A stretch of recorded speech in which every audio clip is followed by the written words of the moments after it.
Let's go. Hi, I'm Suzie. I'm 29, soon to be 30. And I got into exercise when I was at school. We used to do PE, once a week. We used to do PE at primary school, and I used to play cricket with boys. And then when I was at secondary school, I used to play netball and hockey and tennis and all sorts of sports. And I was quite athletic and quite sporty until I got to be about, I don't know, in the sixth form, probably in year 11 actually. So I was about 15, and I stopped exercise all of a sudden, and I don't know why. And I went through the rest of school doing bits and bobs, but not really doing any real exercise, any structured exercise. And I went to university and I got very, very fat. The Americans call it the freshman 15, don't they? I went to university and I got very fat because I just used to cook myself lots and lots of fatty, delicious foods. And I didn't do any exercise until I went home one Christmas or Easter, and my mum, who's a dietitian, just looked at me and she said to me, "If I don't tell you, nobody will. You're fat." It was just, it's just the worst thing that your mum can say to you. You're fat. And I was just like, whatever, you're just wrong. And so I sort of rebelled. And I went, well, you think I'm fat now? So I got to the point where I was probably, at my biggest, I probably got to about just under 16 stone, which is quite, I'm quite tall, so I managed to apparently carry it off, which people say to you when you're fat. But apparently managed to carry it off. And but there came a point where I lived with some people who were really sporty. So they were hockey players, and they were always doing something. And they gave me a challenge to do a half marathon. We were going to do a half marathon as a house. So 4 of us were living there. We were all going to do the half marathon. And I trained, and I remember the day where I ran for 20 minutes without stopping on the treadmill.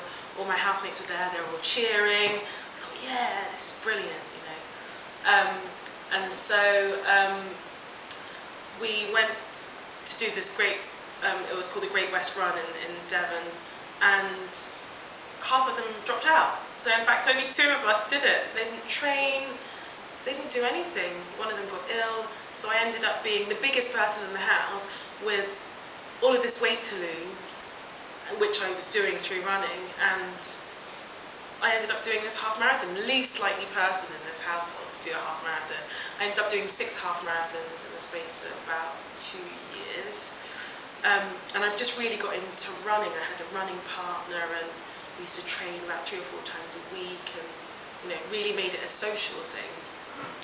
And then I got a job at my university, and I would go to the gym 3 or 4 times a week, probably more than that, 5, 6 times a week. I lost loads of weight and I felt brilliant. And over time I moved to London after a number of years living away from London, and it got to the point where I noticed that I wasn't very happy being in London.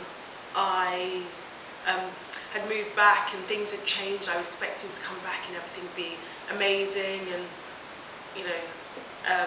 I would just slot back into London life very easily, and it didn't happen that way. I think I just sort of gave up a little bit. I didn't know where I could run, I didn't know which clubs to join, and so I sort of let myself go again, until about May 2011, and I discovered somebody who I was following on Twitter was doing CrossFit, and I thought that sounded really interesting. So I went and read around it a bit, but I didn't delve into it straight away until Reebok CrossFit came to my university, and they put up a rig, and they were doing these sort of free training sessions. So I went in and I said, how many times can I do it for free? Can I do it 3 times a day? And they said, well, it's CrossFit, it's quite intense. You probably wouldn't want to do it 3 times a day. I was like, okay. So I went a few times, and I just thought it was brilliant. So I decided to do a search for nearest box to where I was working, and found CrossFit Central London, and went on my first foundations course, which was, you know, a weekend of learning all the skills and being put through your paces for a weekend.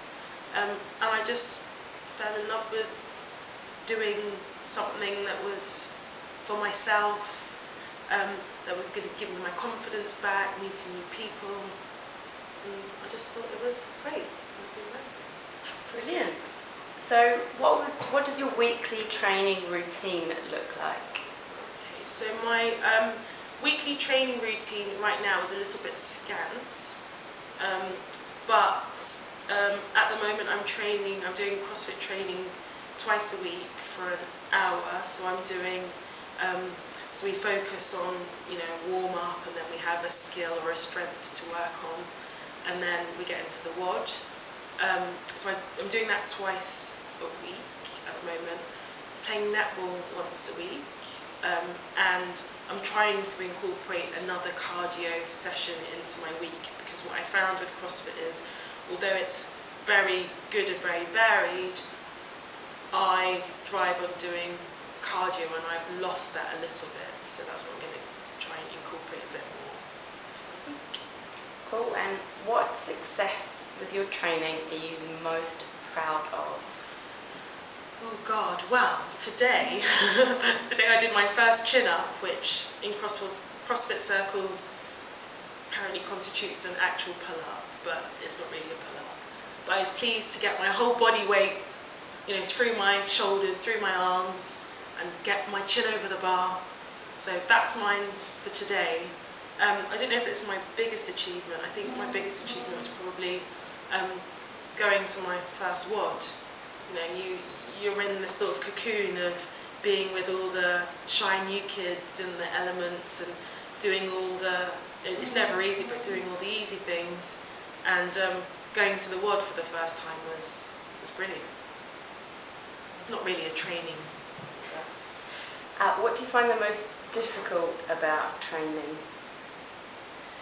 The thing I find most difficult about training is that there are so many things still that I haven't mastered yet. And so it makes it still very exciting, but I find it very difficult when we've got, when there's something that you're supposed to be doing and you see other people doing it, and there are still limitations to what you can do. But it's something to strive for. Absolutely. So what do you find the most rewarding? I find the most rewarding, well, I guess it's this extension of that previous question. It's managing to master things that you for so long have not been able to do. I find that very rewarding. I think that's it really. And if you had one piece of advice to share with other women who are wanting to get into strength training or weight training, what would that be? I would say to any woman who is wanting to get into strength training to just start. There's nothing worse than saying that you want to achieve something without trying to achieve it.